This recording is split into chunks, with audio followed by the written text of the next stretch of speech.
Good morning all of you. आप सभी का बीएससी फाइनल की केमिस्ट्री क्लास में स्वागत है। पिछले लेक्चर्स में अपन ने हेट्रोसाइक्लिक कंपाउंड का इंट्रोडक्शन देखा था तथा उसके साथ साथ अपन ने उसका नोमेनकल्चर भी पढ़ा था। ठीक है।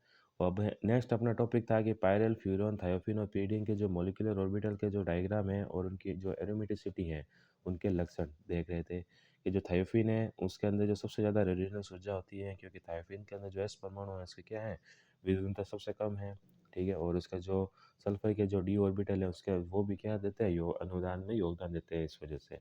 इसके बाद में कंटिन्यू करते हैं कि अनुनाद के ये मान, यदि भी बेंजीन की ऊर्जा 36 किलो केल्विन से कम है, ठीक है, फिर भी स्वयं में ये क्या मान काफ़ी उच्च है और इनके स्थायित्व के लिए उत्तरदायी है। बेंजीन और इन यौगिकों के अनुनाद में एक अंतर है। ठीक है। अगर मैं बेंजीन के रेजोनेंस और इनके रेजोनेंस में बात करें तो सिर्फ एक डिफरेंस है, क्या है कि बेंजीन के अनुनाद में द्विध्रुवीय संरचनाओं का योगदान काफ़ी कम होता है।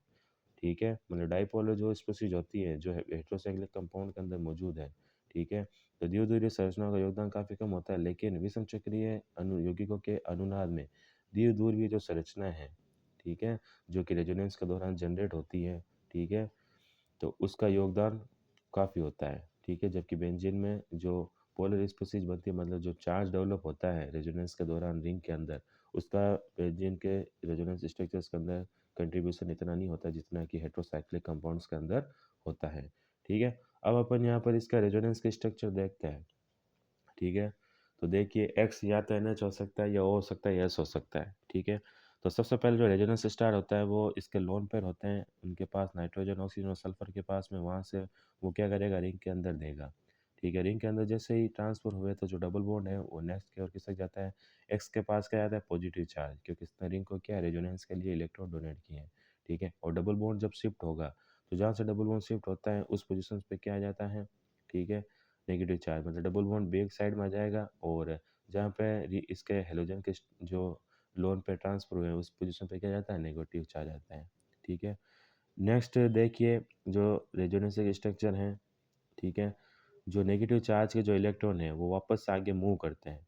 ठीक है। तो वापस से डबल बॉन्ड है वो शिफ्ट होता है। ठीक है। तो जहाँ पर नेक्स्ट पोजीशन के अंदर जहाँ पर इसके एक्स के लोन पे शिफ्ट होते हैं वहाँ पर नेगेटिव चार्ज आ जाता है। ठीक है। और पॉजिटिव चार्ज जो पहले से किसके पास है, एक्स के पास है ये। ठीक है।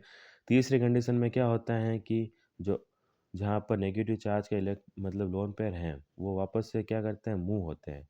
तो उस कंडीशन में क्या होता है, जो डबल बॉन्ड है वो वापस से बैक साइड में ट्रांसफर होगा।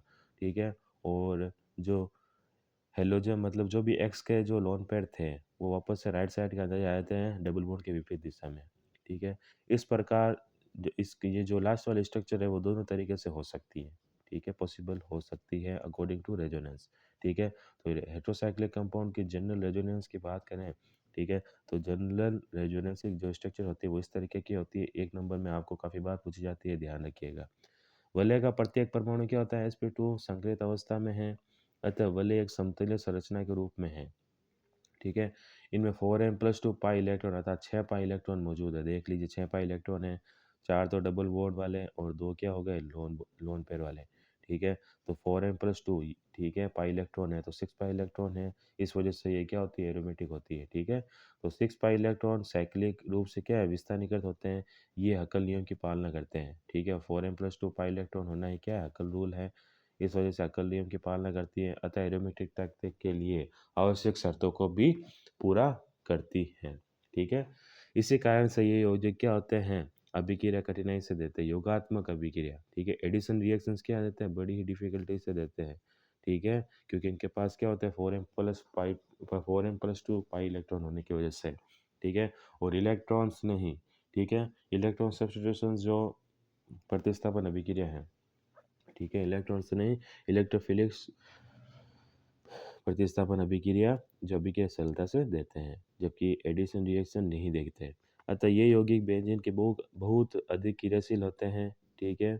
थायोफिन बेंजीन से लगभग 1000 गुना अधिक क्रियाशील है। ठीक है। जबकि फ्यूरेन की क्रियाशीलता थायोफिन से अधिक होती है और पायरेल की सबसे अधिक होती है। अर्थात क्रियाशीलता का क्रम निम्न प्रकार होता है, इंपॉर्टेंट है, ध्यान रखना। ठीक है। स्टेबिलिटी का सीक्वेंस काफ़ी बार पूछा जाता है एग्जाम में कि अगर बेंजीन, थायोफीन, फ्यूरेन और पाइरोल का अगर आपको पूछ ले कि सबसे ज़्यादा रिएक्टिविटी किसकी होगी, ठीक है?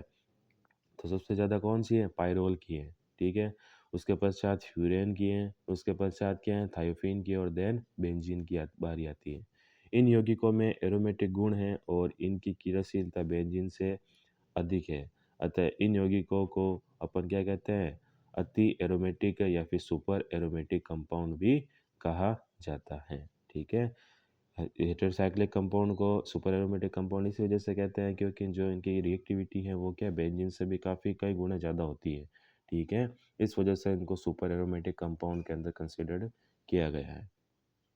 नेक्स्ट अपन बात करते हैं पाइरोल के मॉलिक्यूलर ऑर्बिटल की, ठीक है? अब तक अपन एरोमेटिसिटी की बात की थी, ठीक है? अब अपन बात करते हैं पाइरोल के जो मॉलिक्यूलर आणविक कक्षक है उसकी बात करते हैं। सबसे पहले अपन बात करते हैं पाइरोल की, चारों का अलग-अलग पढ़ेंगे, ठीक है?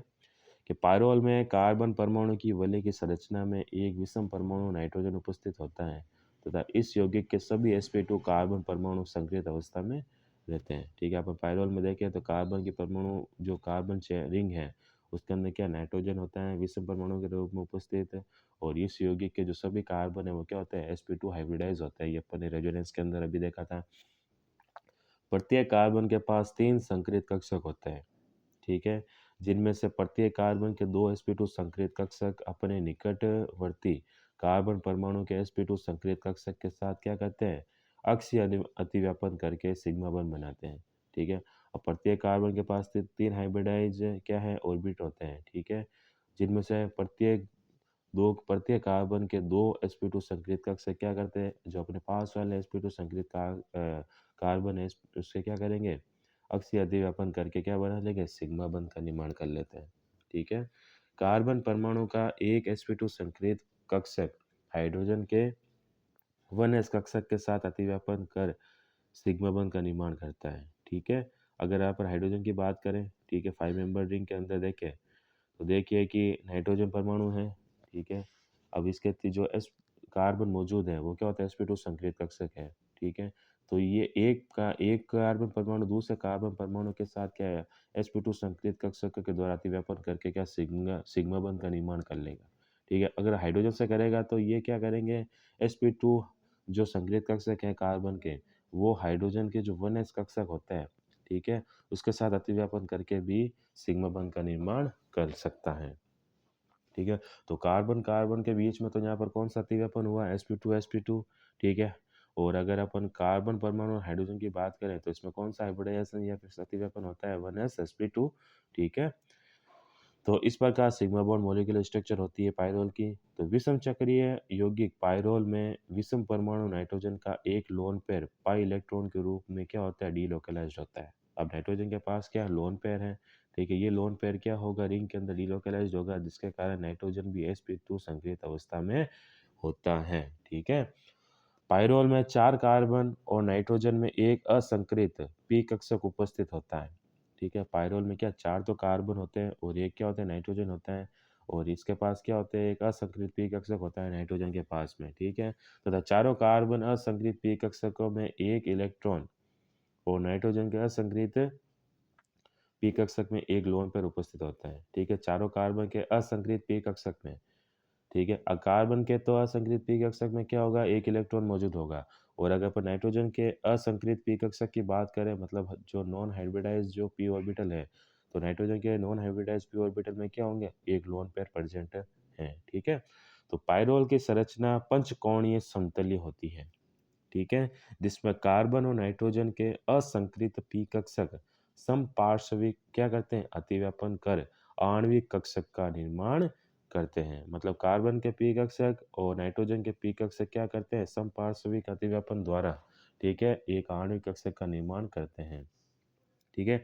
जिसके कारण बेंजीन वलय के ऊपर व नीचे, ठीक है? पाई इलेक्ट्रॉन का क्या होता है? विस्थानीकरण होने से इलेक्ट्रॉन आच्छादित बनता है और इलेक्ट्रॉन षटक का निर्माण होता है।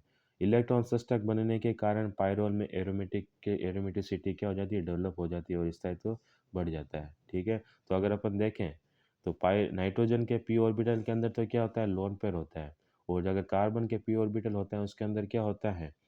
का एक इलेक्ट्रॉन होता है। तो कार्बन के p ऑर्बिटल और नाइट्रोजन के p ऑर्बिटल के अंदर क्या है, एक इलेक्ट्रॉनिक एनवायरनमेंट डेवलप हो जाता है, जिससे कि इलेक्ट्रॉन आच्छाद कहते हैं। ये इलेक्ट्रॉन आच्छाद क्या होता है, एक इलेक्ट्रॉनिक प्रभाव उत्पन्न करता है, जिसकी वजह से ये क्या एरोमेटिसिटी के गुण को डेवलप कर लेता है। ठीक है, एरोमेटिसिटी के गुण के डेवलप के कारण इसकी जो स्टेबिलिटी है वो भी काफ़ी इंक्रीज हो जाती है। ठीक है, अगर अपन इसकी स्ट्रक्चर देखते हैं, ठीक है, कि पाई कक्षक में अगर अतिव्यापन होता है, देखिए पहले तो है संकरण नहीं हुआ है पी ऑर्बिटल्स के अंदर। ठीक है, जब बाद में संकरण की अवस्था देखिए कि पी कक्षकों के अंदर जब अतिव्यापन होता है, तो कुछ इस तरीके से इसके अंदर लोन पेयर और कार्बन के इलेक्ट्रॉन के बीच में अतिव्यापन होता है, और पाई पाई अतिव्यापन करके, ठीक है, पी पाई ऑर्बिटल का फॉर्मेशन करते हैं, और इनके बीच में क्या इलेक्ट्रॉनिक प्रभाव उत्पन्न होता है, और ये क्या पंचकोणीय एक संरचना का निर्माण कर लेते हैं, और एरोमेटिक गुण को प्रदर्शित करते हैं, जिसकी वजह से जो इसका स्थायित्व है वो भी वर्दी हो जाता है।